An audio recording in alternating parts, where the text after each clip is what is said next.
Welcome to this explainer. Today we're doing a psychological deep dive into a trap that catches so many savvy savers totally off guard.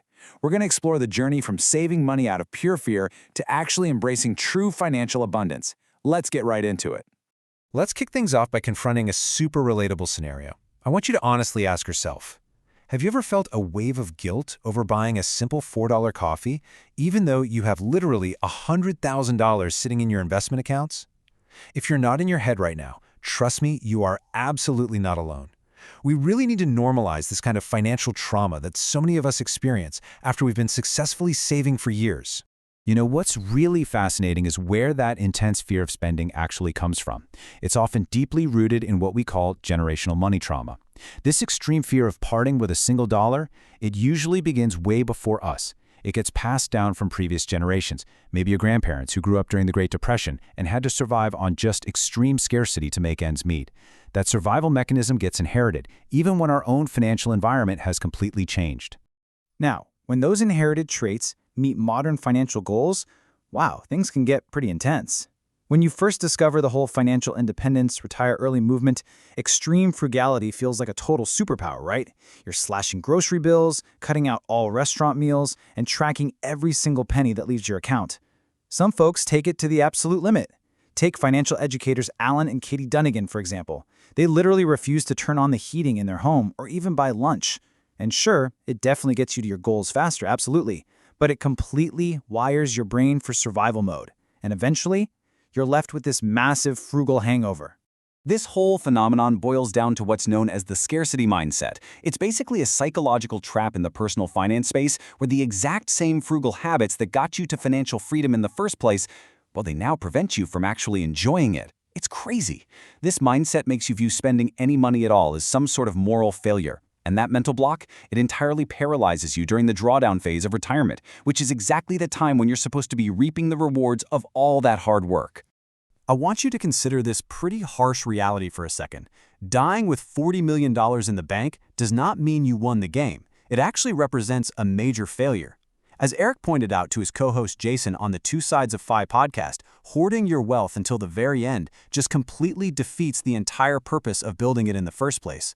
Actually, Jason even admitted he was totally terrified of the drawdown phase of retirement, mainly because the saving phase felt so easy and fun by comparison. Once you're wired that way, spending just feels incredibly unnatural.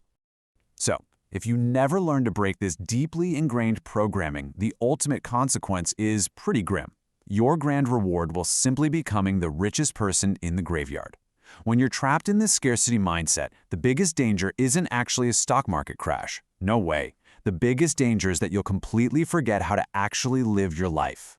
Plus, scarcity makes you incredibly emotionally fragile. Just look at what happened in March 2026 when Alan and Katie Dunnigan watched their net worth plummet by £183,167. I mean, that was a massive 7.3% drop in just a single month.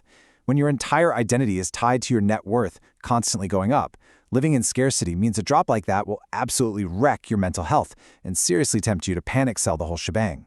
Which brings us to a pretty brutal reality check. What exactly did you trade the best years of your life for? Remember, money is really just stored energy. You traded your precious life and your time to earn it. So if you just hoard it endlessly out of fear of market drops and you never use it to buy back your time or create some genuine joy, well, what was the point of all that grinding in the first place? All right, let's look at escaping the trap through forced abundance and volatility training. To try and cure their own extreme frugality, the Dunnigans came up with something they call the 1% joy rule. The concept is super simple. Whenever you hit a £500,000 net worth milestone, you are mandatorily required to spend 1% of it on pure joy. They basically set up this fun budget rule that literally forced them to practice spending money. It was like a mandatory homework assignment every single time they hit a major milestone. They had to systematically retrain their brains to accept that spending is okay. Now, the second half of this solution is volatility training. When the Dunnigans lost over £180,000, they didn't freak out. They stayed invested right through the drops. They made sure to zoom out and look at the 5 or even 10-year charts just to see the bigger picture. Because they had lived through crashes before, they were able to accept those short-term drops as simply the price of admission for long-term wealth. It's like paying a toll on the road to financial freedom. And as you practice these habits, you really have to protect your mindset from all the outside noise. There's this great rule in the FIRE community. Don't compare your pineapples. Basically, it means you have to run your own race. Never compare your starting line, your chapter 1, to someone else's finish line, their chapter 20. If somebody else reached their goals at 30 and you're still working at 45, that is perfectly fine.